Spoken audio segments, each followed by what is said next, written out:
ഇത് നമുക്ക് റവയും കൊണ്ട് വെജിറ്റബിൾ ഉപ്മാവ് ഉണ്ടാക്കുന്നതിന് നോക്കാം. അപ്പോൾ നമുക്ക് നോക്കാം ഇതിലേക്ക് വേണ്ട സാധനങ്ങൾ എന്തൊക്കെയാണ്. അതിന് വേണ്ടിയിട്ട് ഞാനിവിടെ 2 കപ്പ് റവ എടുത്തിട്ടുണ്ട്. അത് നമുക്ക് കടയിൽ നിന്ന് വറുത്ത റവയും കിട്ടും, വറുക്കാത്ത റവയും കിട്ടും. പക്ഷെ വറുക്കാത്ത റവ കിട്ടുകയാണെങ്കിൽ അങ്ങനത്തെ റവ എടുക്കുക. അത് നമ്മൾ ഫ്രഷ് ആയിട്ട് വറുത്തെടുക്കുമ്പോഴായിരിക്കും ഉപ്മാവിന് നല്ല ടേസ്റ്റ് ഉണ്ടാവുക. ഞാനിവിടെ 2 കപ്പ് റവ എടുത്തിട്ടുണ്ട്. 2 കപ്പ് റവയ്ക്ക് 6 കപ്പ് വെള്ളം വേണം. അത് 1 കപ്പ് റവയ്ക്ക് 3 കപ്പ് വെള്ളം വെച്ചിട്ട് ഇടുക. ഇതിലേക്ക് ഞാനിവിടെ 2 ടൈപ്പ് വെജിറ്റബിൾസാണ് ചേർക്കുന്നത്. അതിന് വേണ്ടിയിട്ട് ഫ്രോസൺ പീസ് എടുത്തിട്ടുണ്ട്. ഇത് ഞാനിവിടെ ഒരു 1.5 പിടി ഫ്രോസൺ പീസ് എടുത്തിട്ടുണ്ട്. പിന്നെ വേണ്ടത് ക്യാരറ്റാണ്. ക്യാരറ്റും കുറച്ചെടുക്കുക. ഞാനിവിടെ ഒരു ചെറിയ ക്യാരറ്റ് എടുത്തിട്ടുണ്ട്. അത് നല്ല പൊടി പോലെ കട്ട് ചെയ്തെടുക്കണം. പിന്നെ ഒരു വലിയ കഷ്ണം ഇഞ്ചി കട്ട് ചെയ്തെടുത്തത്, അതും നല്ല ചെറുതായിട്ട് കട്ട് ചെയ്തെടുക്കുക. ഇതിലേക്ക് ചേർക്കണ എല്ലാവരും എത്രയും നല്ല പൊടിയായിട്ട് കട്ട് ചെയ്തെടുക്കാൻ പറ്റുമോ അതേപോലെ കട്ട് ചെയ്തെടുക്കുക. പിന്നെ പച്ചമുളക് നിങ്ങളുടെ എരിവിനനുസരിച്ചിട്ട് ചേർക്കുക. പിന്നെ ഒരു ചെറിയൊരു സവോള ചോപ്പ് ചെയ്തെടുത്തത്. പിന്നെ ഞാനിവിടെ ക്യാപ്സിക്കം എടുത്തിട്ടുണ്ട്. സാധാരണ വെജിറ്റബിൾ ഉപ്മാവിലേക്ക് ക്യാപ്സിക്കം ചേർക്കാറില്ല. പക്ഷെ കുറച്ച് ക്യാപ്സിക്കം കൂടി ചേർത്തിട്ടുണ്ടെങ്കിൽ ഉപ്മാവിന് നല്ല ടേസ്റ്റ് ഉണ്ടാവും. ഞാനിവിടെ ഒരു ചെറിയ കഷ്ണം ക്യാപ്സിക്കം എടുത്തിട്ടുണ്ട്. അതും ഞാനിവിടെ നല്ല പൊടിയായിട്ട് കട്ട് ചെയ്തെടുത്തിട്ടുണ്ട്. പിന്നെ കറിവേപ്പില വേണം. പിന്നെ വേണ്ടത് കുരുമുളകാണ്. കുരുമുളക് ഞാനിവിടെ ചതച്ചെടുത്തിട്ടുണ്ട്. കുരുമുളക് വളരെ കുറച്ച് ചേർത്താൽ മതി. ഞാനിവിടെ ഒരു 4 കുരുമുളക് ചതച്ചെടുത്തിട്ടുണ്ട്. ഈ കുരുമുളകും സാധാരണ ഈ വെജിറ്റബിൾ ഉപ്മാവിലേക്ക് ചേർക്കാറില്ല. പക്ഷെ ഇതൊക്കെ ചേർത്തിട്ട് ഉപ്മാവ് ഉണ്ടാക്കിയിട്ടുണ്ടെങ്കിൽ ഉപ്മാവിന് നല്ല ടേസ്റ്റ് ഉണ്ടാവും. പിന്നെ വേണ്ടത് തക്കാളിയാണ്. തക്കാളിയും സാധാരണ ഉപ്മാവിലേക്ക് ചേർക്കില്ല. പക്ഷെ തക്കാളി കൂടിയും ചേർത്തിട്ടുണ്ടെങ്കിൽ ഉപ്മാവിന് ചെറുതായിട്ടൊരു പുളിരസം ഉണ്ടാവും. അപ്പോൾ അത് കഴിക്കാൻ വേണ്ടിയിട്ട് നല്ല ടേസ്റ്റ് ആയിരിക്കും. പക്ഷെ തക്കാളി ചേർക്കുമ്പോൾ ഒരുപാട് ചേർക്കരുത്. ഒരു ചെറിയൊരു തക്കാളിയുടെ പകുതി മാത്രം ചേർത്താൽ മതി. അതും ഞാനിവിടെ ചെറുതായിട്ട് കട്ട് ചെയ്തെടുത്തിട്ടുണ്ട്. പിന്നെ ഉണക്കമുളകും വേണം, കടുകും വേണം. പിന്നെ വേണ്ടത് ബട്ടറാണ്. അതിന് വേണ്ടിയിട്ട് ഞാനിവിടെ ഒരു ചെറിയ കഷ്ണം ബട്ടർ എടുത്തിട്ടുണ്ട്. ആ ബട്ടർ നിങ്ങളുടെ ടേസ്റ്റിനനുസരിച്ചിട്ട് ചേർക്കാം. അപ്പോൾ നമുക്ക് നോക്കാം ഇതെങ്ങനെ ഉപ്മാവ് ആക്കാന്ന്. ഈ ഉപ്മാവ് ഉണ്ടാക്കാൻ വേണ്ടിയിട്ട് ആദ്യം തന്നെ റവ വറുത്തെടുക്കുക. റവ വറുത്തെടുക്കുമ്പോൾ ഓയിലൊന്നും ഒഴിക്കാണ്ട് വെറുതെ തന്നെ റോസ്റ്റ് ചെയ്തെടുത്താൽ മതി. അതിന് വേണ്ടിയിട്ട് നല്ല കട്ടിയുള്ള ഒരു പാൻ വെച്ചിട്ട് ചൂടാക്കുക. ഇതിലേക്ക് 2 കപ്പ് റവ ചേർക്കുക. ഈ റവ വറുത്തെടുക്കുക. ഈ റവ വറുത്തിട്ട് ചെറുതായിട്ടൊരു ഗോൾഡൻ കളർ ആവണം. നല്ല ഗോൾഡൻ കളർ ആവാൻ നിൽക്കില്ല. ആ റവ ചെറുതായിട്ടൊരു ഗോൾഡൻ കളർ ആയി തുടങ്ങുമ്പോൾ നല്ലൊരു സ്മെല്ല് വരും. അത് നിങ്ങൾ കടയിൽ നിന്ന് വാങ്ങുന്ന റവ വറുത്ത റവയാണെങ്കിലും അത് ഇതേപോലെ പതുക്കെ ഒന്ന് ചൂടാക്കി എടുക്കണം. ഒരുപാട് നേരിട്ടിട്ട് ചൂടാക്കണ്ട. അത് ഓൾറെഡി ആ റവയുടെ കളർ മാറിയിട്ടുണ്ടാവും. നിങ്ങൾ കൂടുതൽ നേരിട്ട് ചൂടാക്കിയിട്ടുണ്ടെങ്കിൽ റവ കരിഞ്ഞു പോകും. വറുത്ത റവയാണ് കടയിൽ നിന്ന് വാങ്ങണമെന്നുണ്ടെങ്കിൽ. അപ്പോൾ റവ ചെറുതായിട്ടൊരു ഗോൾഡൻ കളറായിട്ടുണ്ട്. ഇത് നമുക്ക് വേറൊരു പാത്രത്തിലേക്ക് മാറ്റി വയ്ക്കാം. ചെറുതായിട്ടാണ് ഗോൾഡൻ കളറായിട്ടുണ്ടെങ്കിൽ പിന്നെ പെട്ടെന്ന് അതിൻ്റെ കളർ അങ്ങോട്ട് മാറും.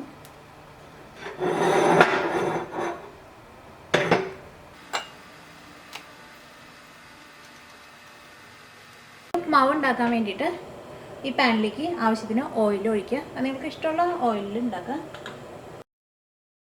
ഈ ചൂടായ ഓയിലിലേക്ക് കടുക് ഇട്ടിട്ട് പൊട്ടിക്കുക. അത് ഉപ്മാവൊക്കെ ആകുമ്പോൾ കടുക് കുറച്ച് കൂടുതൽ വേണം. പക്ഷേ എൻ്റെ കടുക് തീർന്നിരിക്കുകയാണ്. അതുകൊണ്ട് അധികം കടുകില്ല. നിങ്ങളിടുമ്പോൾ 1 ടേബിൾ സ്പൂൺ കടുക് വെച്ചിട്ട് ചേർക്കുക. ഇതൊരു 1/2 ടേബിൾ സ്പൂൺ കടുകുള്ളൂ. ഉപ്മാവിൽ കുറച്ച് കടുക് വേണം. അപ്പോഴായിരിക്കും അത് കഴിക്കാനും നല്ല ടേസ്റ്റ് ഉണ്ടാവുക, കാണാനും നല്ല ഭംഗി ഉണ്ടാവുക. അപ്പോൾ കടുക് പൊട്ടിയിട്ടുണ്ട്. ഇനി ഇതിലേക്ക് ഉണക്കമുളക് ചേർക്കാം. സവോളയൊക്കെ ചേർക്കുന്നതിന് മുമ്പ് തന്നെ ഉണക്കമുളക് ചേർക്കണം. എന്നാൽ മാത്രമേ ഉണക്കമുളക് നന്നായിട്ട് മുരിഞ്ഞ് കിട്ടുള്ളൂ. അല്ലെങ്കിൽ ആ സവോളയുടെ വെള്ളം കൊണ്ട് ഉണക്കമുളക് ശരിക്കും മുരിയില്ല. ഉണക്കമുളകും മുരിഞ്ഞിട്ടുണ്ട്. ഇനി ഇതിലേക്ക് കറിവേപ്പില ചേർക്കാം. ഈ പച്ചമുളകും ഇഞ്ചിയും ചേർക്കുക.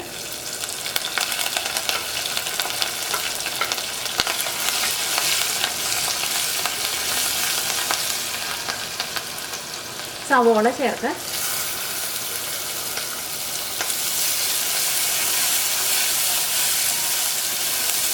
ഇതെല്ലാം കൂടിയിട്ടൊന്ന് വഴറ്റിയെടുക്കുക. ഇത് നന്നായിട്ട് മൊരിയേണ്ട ആവശ്യമില്ല. സവോളയൊന്നും മൊരിയാൻ നിൽക്കരുത്. സവോളയ്ക്ക് ഒന്ന് വഴറ്റിയെടുത്താൽ മതി. സവോള വഴറ്റിയെടുക്കാന്ന് വെച്ചിട്ടുണ്ടെങ്കിൽ സവോളയ്ക്ക് ഒന്ന് നന്നായിട്ടൊന്ന് സോഫ്റ്റായിട്ട് വരണം. ഇതിലേക്ക് ഒഴിക്കാനുള്ള വെള്ളം നിങ്ങൾ നേരത്തെ തന്നെ നന്നായിട്ട് ചൂടാക്കിയിട്ട് വെക്കണം. അത് 1 കപ്പിന് 3 കപ്പ് വെച്ചിട്ട് വെള്ളമാണ് ചേർക്കേണ്ടത്. ഞാനിവിടെ 2 കപ്പ് എടുത്തപ്പോൾ 6 കപ്പ് വെള്ളമാണ് ചേർക്കുന്നത്. ഇപ്പോൾ സവോള വഴന്നിട്ടുണ്ട്. ഇനി ഇതിലേക്ക് ക്യാരറ്റ് ചേർക്കാം.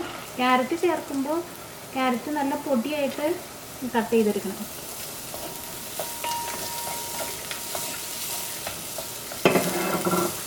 ഫ്രോസൺ പീസ് ഓൾറെഡി അത് വെന്തേക്കുന്നതുകൊണ്ട് ഏറ്റവും ആദ്യം ക്യാരറ്റ് ചേർത്ത് കഴിഞ്ഞിട്ട് ഫ്രോസൺ പീസ് ചേർത്താൽ മതി.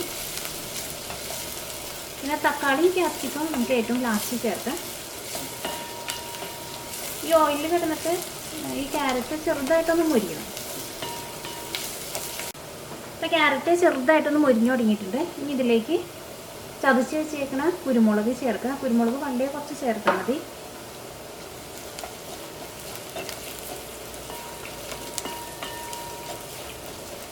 ഇതിലേക്ക് ഫ്രോസൺ പീസ് ചേർക്കാം. ഈ ഫ്രോസൺ പീസും ഇതിനകത്ത് കിടന്നിട്ട് നന്നായിട്ടൊന്ന് ചൂടാവണം. ഇപ്പോൾ പീസും നന്നായിട്ട് ചൂടായിട്ടുണ്ട്. ഇനി ഇതിലേക്ക് ക്യാപ്സിക്കം ചേർക്കാം. ക്യാപ്സിക്കം വളരെ കുറച്ച് ചേർത്താൽ മതി. ഒരു പിടി ക്യാപ്സിക്കം ചേർത്താൽ മതി. ക്യാപ്സിക്കവും ഇതിനകത്തിട്ട് നന്നായിട്ടൊന്ന് മിക്സ് ചെയ്യാം.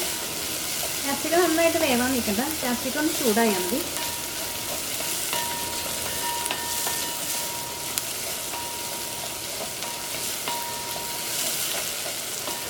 ഈ ഉപ്പുമാവ് നമുക്ക് കറിയൊന്നും ഇല്ലാണ്ട് വെറുതെ കഴിക്കാൻ വേണ്ടിയിട്ട് പറ്റും. ഇതിലേക്ക് തക്കാളി ചേർക്കാം. ഞാനിവിടെ ഒരു ചെറിയ തക്കാളിയുടെ പകുതി മാത്രമാണ് ചേർത്തേക്കുന്നത്.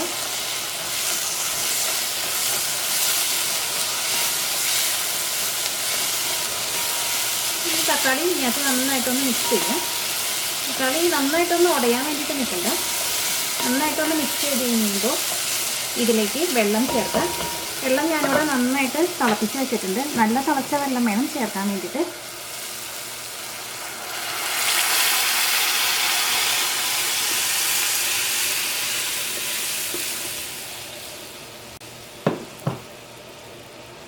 ഇതിലേക്ക് ആവശ്യത്തിന് ഉപ്പ് ചേർക്കാം.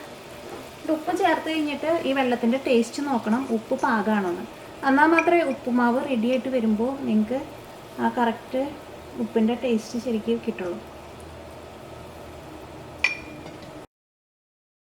വെള്ളത്തിൽ ചെറുതായിട്ട് ഉപ്പിൻ്റെ ടേസ്റ്റ് ഒന്ന് കൂടി നിൽക്കണം. അപ്പോൾ റവയും കൂടി ചേർക്കുമ്പോൾ നല്ല കറക്റ്റ് പാകത്തിന് വരും. ഒരുപാട് കൂടി നിൽക്കരുത്. ഈ വെള്ളം നന്നായിട്ട് ഒന്ന് തിളയ്ക്കണം. അത് കഴിഞ്ഞിട്ട് വേണം ഇതിലേക്ക് നമ്മൾ വറുത്ത് വെച്ചേക്കുന്ന റവ ചേർക്കാൻ വേണ്ടിയിട്ട്.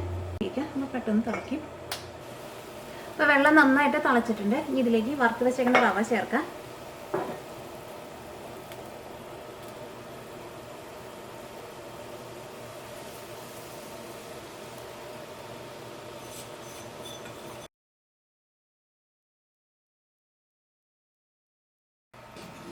റവ ചേർത്ത് കഴിഞ്ഞിട്ടുണ്ടെങ്കിൽ തീ നന്നായിട്ട് കൂട്ടി വെക്കരുത്.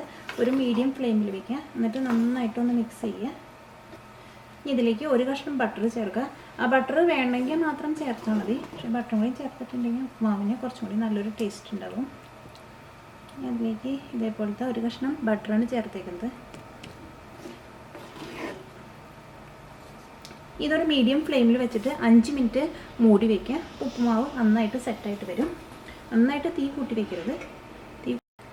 ഉപ്പുമാവ് ഒരു മീഡിയം ഫ്ലെയിമിൽ വെച്ചിട്ട് ഒരു 5 മിനിറ്റ് മൂടി വെച്ച് വേവിച്ചിട്ടുണ്ടായിരുന്നു. ഈ ഉപ്പുമാവ് നന്നായിട്ട് ഒന്നുകൂടി ഒന്ന് മിക്സ് ചെയ്ത് കൊടുക്കുക. ഇനി ഉപ്പുമാവ് ഒന്ന് ഇരുന്ന് പതുക്കെ ഒന്ന് ചൂടാറി കഴിയുമ്പോൾ ഈ ഉപ്പുമാവ് ഒന്നുകൂടി ഒന്ന് തിക്കായിട്ട് വരും. ഈ ഉപ്പുമാവ് നല്ല തിക്കായിട്ട് വരണമെന്നുണ്ടെങ്കിൽ നിങ്ങൾ അതനുസരിച്ചിട്ട് വെള്ളം ചേർക്കണം. പക്ഷേ വെജിറ്റബിൾ ഉപ്പുമാവ് ആകുമ്പോൾ ഇത് നമുക്ക് വെറുതെ കഴിക്കാനും നല്ലതായിരിക്കും. അപ്പോൾ എനിക്ക് ഇതേപോലെ ചെറുതായിട്ട് ഇതേപോലെ കുറച്ച് ലൂസായിട്ട് എടുക്കുന്നതാണ് എനിക്കിഷ്ടം. നിങ്ങൾക്ക് ഇത്രയ്ക്ക് ലൂസായിട്ട് വേണ്ട, നല്ല തിക്കായിട്ട് വേണമെന്നുണ്ടെങ്കിൽ നിങ്ങൾ അതനുസരിച്ചിട്ട് വെള്ളം ചേർക്കുക. അപ്പോൾ ഒരു കപ്പിന് ഒരു 2.5 കപ്പ് വെള്ളം വെച്ച് ചേർത്താലും മതി. ഇത് ഇരുന്ന് കഴിഞ്ഞ് കഴിയുമ്പോൾ ഈ ഉപ്പുമാവ് ഒന്നുകൂടി നല്ല തിക്കായിട്ട് വരും. ഇതൊന്നുകൂടി ഒന്ന് മിക്സ് ചെയ്ത് കൊടുത്തു കഴിഞ്ഞിട്ട് ഫ്ലെയിം ഓഫ് ചെയ്തിട്ട് ഒരു 5 മിനിറ്റും കൂടി ഇതൊന്ന് മൂടി വയ്ക്കാം. ഇത് പതുക്കെ ഒന്ന് ചൂടാറി കഴിഞ്ഞ് കഴിയുമ്പോൾ ഉപ്പുമാവ് നമുക്കൊരു സെർവിങ് പ്ലേറ്റിലേക്ക് പകർത്താം. ഉപ്പുമാവ് ഫ്ലെയിം ഓഫ് ചെയ്തിട്ട് ഒരു 5 മിനിറ്റ് ഇരുന്നിട്ടൊന്ന് സെറ്റായിട്ടുണ്ട്. ഇതൊരു സെർവിങ് പ്ലേറ്റിലേക്ക് പകർത്താം.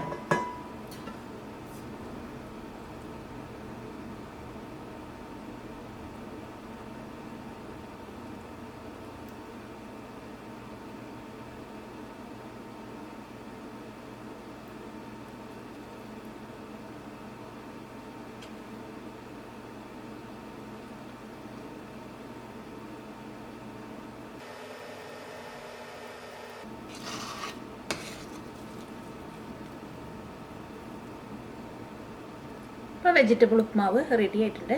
ഇത് കഴിക്കുമ്പോൾ ചെറിയ ചൂടോടുകൂടി കഴിക്കുക.